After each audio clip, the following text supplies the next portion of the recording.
Hello friends, இந்த வீடியோவில் எதை பற்றி பார்க்க போகிறோம்னா சிங்கப்பெண் சீரியலை பற்றி தான் பார்க்க போகிறோம். அதுக்கு முன்னாடி நம்ம சேனலுக்கு இப்போ தான் நீங்கள் ஃபர்ஸ்ட் டைம் வர மாதிரி இருந்தால் சப்ஸ்கிரைப் பண்ணி கூடவே பெல் ஐக்கானை கிளிக் பண்ணிக்கோங்க. சிங்கப்பெண் சீரியலில் அடுத்து என்ன நடக்க போகுதுன்னு பார்த்தீங்கன்னா, சௌ கிட்ட ஆனந்தி ரொம்பவே புலம்பிட்டு இருப்பாங்க. நான் அழக்கூடாதுன்னு நினைக்கிறேன், ஆனால் அழாமல் இருக்க முடியல அப்படின்னு சொல்லி ரொம்பவே புலம்பிகிட்ருப்பாங்க.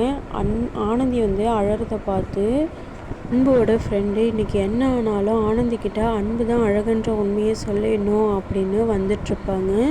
உடனே ஆனந்தியோட ஃபோன் அடிக்கும். யாருன்னு பார்த்தீங்கன்னா, ஆனந்திக்கு அந்த ஆட்டோக்காரங்க ஃபோன் பண்ணுவாங்க.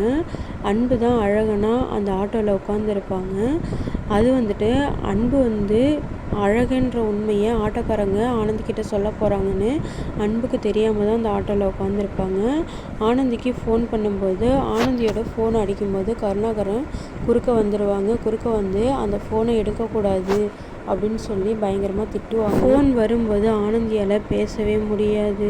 அண்ட் அதுக்கப்புறம் ஆனந்தி திரும்பவும் அந்த ஆட்டோக்காரங்களுக்கு கால் பண்ணி பேசும்போது அன்பு அந்த ஆட்டோலேருந்து வெளியில் போயிருப்பாங்க. அடுத்து அன்புக்கு அவங்களோட தங்கச்சி கால் பண்ணுவாங்க. கால் பண்ணி, நீ ஆனந்தியை லவ் பண்ணுறதானே, அதை ஏன் சொல்லாமல் இருக்க இன்னும் அப்படின்னு சொல்லி கேட்பாங்க.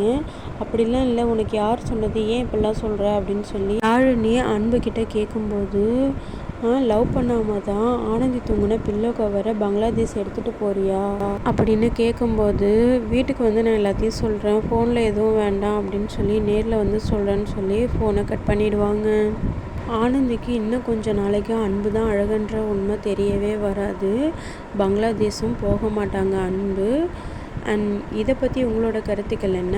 ஆனந்திக்கு அன்பு தான் அழகுன்ற உண்மை தெரிஞ்சால் நல்லா இருக்குமா? நான் கமெண்ட்டில் மறக்காமல் சொல்லுங்கள். தேங்க்யூ.